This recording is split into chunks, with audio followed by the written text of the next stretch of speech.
Okay, very good afternoon, children, everybody. First chapter revision I have completed in the previous session. Today, I would like to give a review on finding the zeros of a quadratic polynomial and also verifying the relationship between zeros and coefficients. That topic we are going to discuss today, children. So please concentrate on the board. To explain this topic, I would like to take an example. The example I prefer to take p of x is equal to x square plus 2x minus 15. This is the polynomial which I have taken. You know that a polynomial with degree 2, here the degree is 2, so it is called quadratic polynomial, children. And you know the general form of a quadratic polynomial is ax square plus bx plus c. So comparing with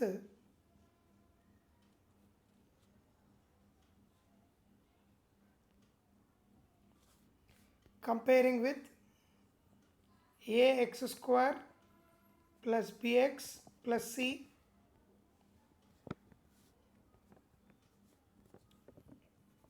we get the values. The value of a is 1 and the value of b is 2 plus 2 and value of c is minus 15. Okay, children. So what I am going to explain now, I need to find the zeros of this quadratic polynomial. So using formula method I am going to explain.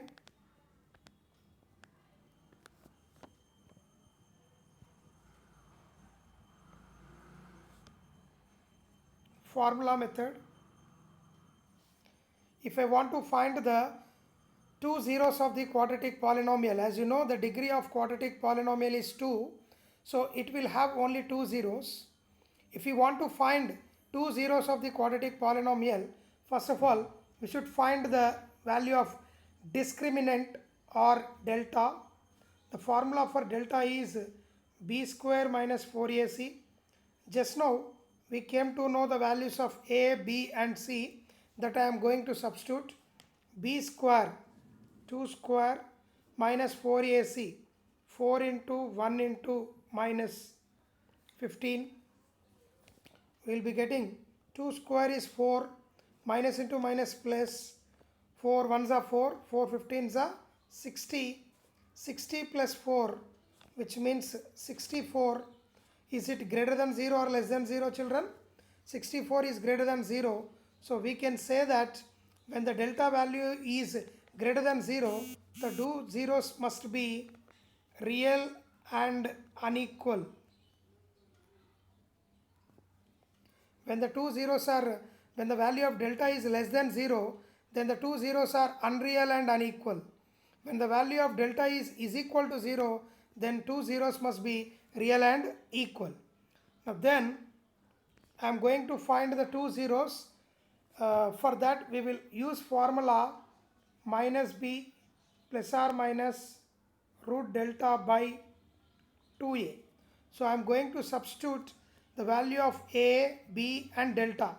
So b value is 2, so minus b means minus 2 plus or minus root delta value we got 64 divided by 2a means 2 into 1. Next continuation, minus 2 plus or minus root 64 value is 8 divided by 2. Then we will be having two cases. In case 1 we have to proceed with the plus sign. In case 2 we have to proceed with the minus sign. So that I am going to do in the next step. First, case 1. What is case 1, children? Minus 2 plus 8 by 2. Minus 2 plus 8, how much it is? Plus 6 by 2, which gives plus 3. Because 2 3s are 6. So plus 3 is one of the zeros of the polynomial. Let it be alpha. Next I am going to case 2. In case 2, I should proceed with minus sign, that is minus 2 minus 8 by 2, which gives minus 10 by 2. Cancelling in 2 table, 2 ones and 2 5s. Finally we got minus 5 is the second zero. Let it be beta. So we got two zeros, children. Therefore first zero is 3 and second zero is minus 5.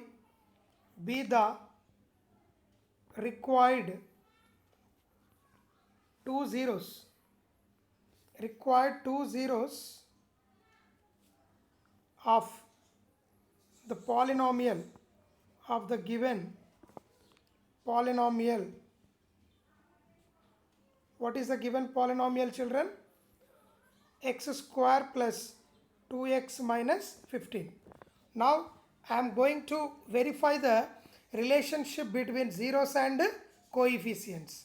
So that I am going to do verification of the zeros of the quadratic polynomial and its coefficients. For that we need to verify two results. Result number 1, alpha plus beta is equal to minus b by a. I repeat, alpha plus beta is equal to minus b by a. So let me substitute the values of alpha, beta, a and b.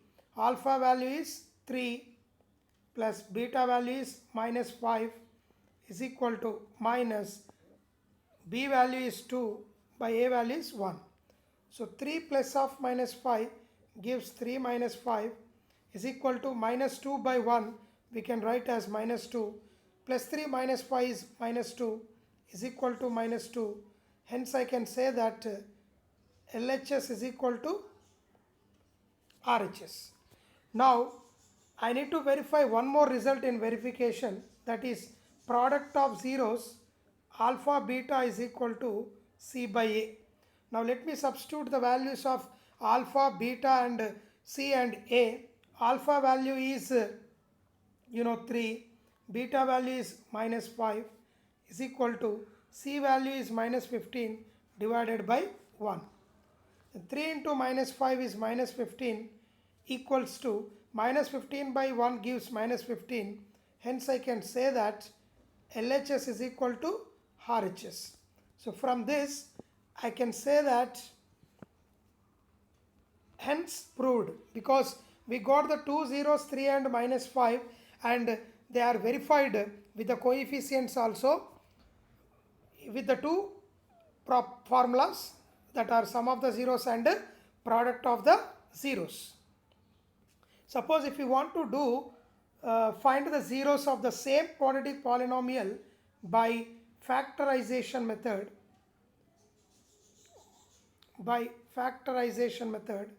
you can see this. What is a given polynomial, children? X square plus 2x minus 15. So factorization can be possible by splitting the middle term. So I can split plus 2x as, you can see, plus 5x minus 3x. And you can observe this, plus 5x minus 3x value will be plus 2x, and the product of these two is product of first and last. Suppose you see here, plus 5x into minus 3x gives minus 15x square.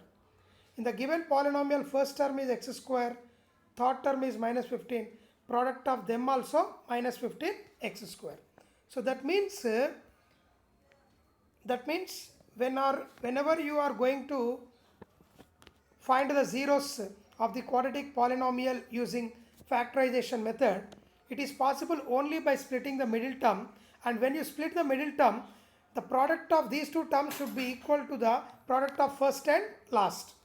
Then remaining two terms, x square and minus 15, is as usual. Now from the first two terms, I take the suitable term common. I can take x as common. I'll get x into x plus 5. The same x plus 5 will be copy and paste x plus 5. It must be copy and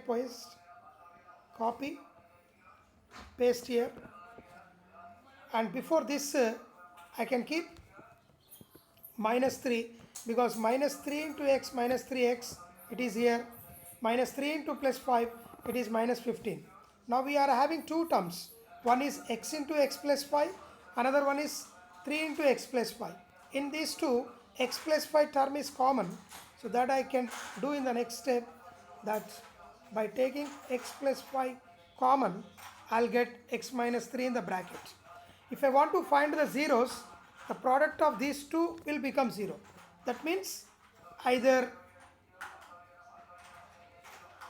x plus 5 is equal to 0 or x minus 3 is equal to 0.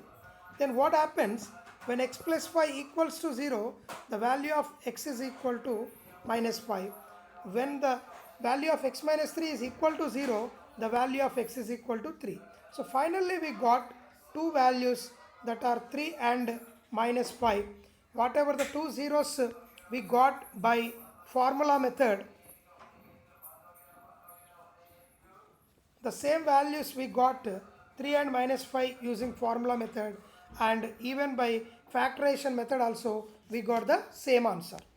I hope you understood, children, how to find the zeros of the quadratic polynomial using formula method and as well as factorization method, and how to do verification with the coefficients and zeros. Thank you.